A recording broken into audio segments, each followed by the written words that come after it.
Good afternoon, everyone. Back again with us, Taletalk, where we talk about the most interesting stories you'll probably think of.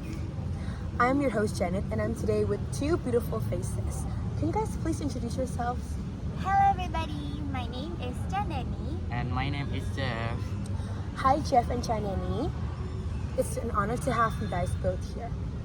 So, I already picked a story, which is a classic tale that most of you guys have probably heard before. Can anybody take a guess? Maybe Beauty and the Beast or Little Mermaid. Wait, I think Avenger. Not so close. So, the story I picked today is Little Red Riding Hood. Wow. Yay! Okay, wait Jenny. Before we discuss about the Little Riding Hood, why we not talk the little background of the story first?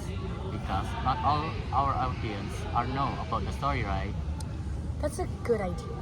Well, I'll give you guys a bit of breakdown of the story. It all begins when a little girl, commonly known as Little Red Riding Hood, was running an errand of her mother. So she was told by her mother to deliver some cookies to a customer. And to do this, she must pass a dark forest, which is dangerous and commonly known to have tigers, lions, and wolves. Her mother told her to always take the path and never talk to any strangers whatsoever. On the day when she was delivering some cookies, she passed the dark woods and she suddenly hears screams coming from an old house. It was an elderly woman screaming. At first she was confused whether she should stick to the path or should she just help the grandmother. She then decided to rush inside the house, and to her surprise, it was a wolf in disguise. The wolf had kidnapped the grandmother, took her clothes, and disguised her. Thankfully, there was a woodcutter passing by, and he heard the commotion. He then decided to rush inside the house and help the grandmother and the little girl. They then lived happily ever after. Wow. Very good, Janine. Thanks about the little background of the story, Janine. Now we can discuss about the story, like the orientation, like the conflict, and others. You're right, Jeff. The main conflict of the story is actually pretty clear. Little Red Riding Hood is tricked by the wolf on her way to her grandmother's house, and the wolf plans to harm them both. Nice words, Chandani. Well, I have a question for you. What do you think this conflict shows about the dangers that was told in the story? Well, this conflict is a great reminder of how dangerous it can be to trust strangers and to stray from the safe path. Beautifully put. Well, now that we got the point of the story, the dangers and the conflicts, let's talk about the characters, shall we? Let's start with the Little Red Riding Hood. Okay, like we know, the Little Riding Hood is the main character of the story, right? So I think the Little Riding Hood is an innocent and kind girl, but she a little careless about the situation, and her carelessness made her get trouble, like talk with wolf, and because of he not following the instruction, and he got trouble. How about the wolf, Chandani? Do you have any opinions? So, we know that the wolf was trying to trick Little Red Riding Hood by disguising herself as her grandmother, right? This shows that the wolf was actually clever, but he didn't use his cleverness in the positive way. He became sneaky and even dangerous. He represents someone who manipulates others for his own selfish gain. Okay, we talk about the wolf, the Little Red Riding Hood. We can never forget about the grandmother. I mean, she was a side character and she was a little bit passive, but she's still very important in the story. I think the grandmother is vulnerable. She shows that innocent people can be victims if they are not cautious about the situation. Okay, well, though I must say, if the Little Red Riding Hood had not decided to rush inside the house, the grandmother would probably be a fallen victim by the wolf. Though there's always someone who saves the day, right? That's correct. In this story, the woodcutter became the hero who saves the day. When he heard the scream of Little Red Riding Hood, he immediately went inside the house and swung his axe at the wolf.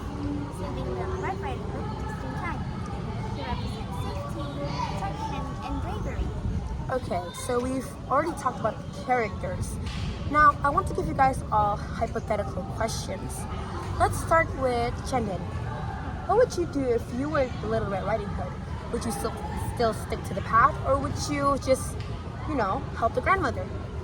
Well, if I were the Little Red Riding Hood, I would still avoid speaking to strangers, stay on the safe path, and listen to my mother's instructions. Because we never know when will danger come to us, right? I agree. And for Jeff, what would you do if you were the grandmother in the story? Would you lock the doors? Of course, I will lock the door because no way I will letting any stranger who we don't know the stranger first. I agree with you. I mean, the grandmother is old and she lives in a really dangerous neighborhood.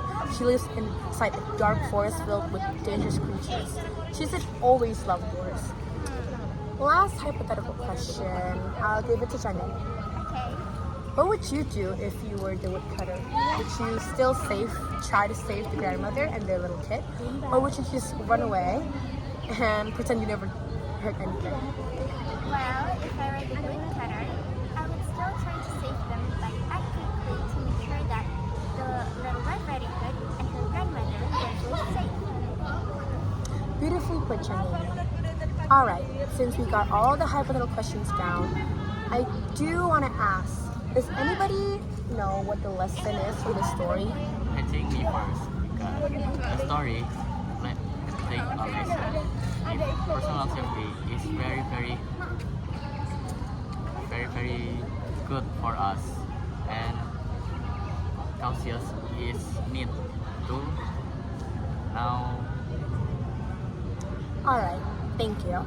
I agree with you. I mean, we always have to be cautious and we always have to listen to our parents' advice. Next, I want to ask Chandani, what message stood out the most for you? That we should always listen to those who care about us, because their guidance is often there to keep us safe, even when we don't fully understand at the time. Nice words you have, Chandani. Well, sadly, since it's near to the end of our talk show, I want to give you guys both the same question. So we all know that this classic tale has been passed down from generations to generations. When our parents were little kids, they've probably also heard this story by their grandparents or their parents. I want to ask you guys, why do you guys think this story still resonates with the children and with the generations below us? Because the story teaches a simple lesson and easy to understand to now kids. And it also memorable. It wraps important advice in a fun, engaging story without sounding like a lecture.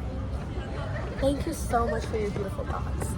Well, sadly, since it's coming to an end, I'm gonna give you guys a quick summarize of the story. Well, even though Little Red Riding Hood is a short story, it is far from just a classic tale. It is a lasting reminder for us to always act smart, to always listen to our parents and our elders, because we don't know when danger will come, right? And if like Little Red Riding Hood, she didn't listen to her mother, and it put her into danger. Well, I appreciate you guys' thoughts today and your beautiful answers. Thank you so much for wanting to discuss with me about Little Red Riding Hood. And I also want to give a big appreciation for everyone who has listened to the story from the start until the end of our discussion. Thank you for your time, and I will have to say goodbye. Don't forget to stay tuned for our next talk show. That is all from us. Thank you and goodbye. See you next time.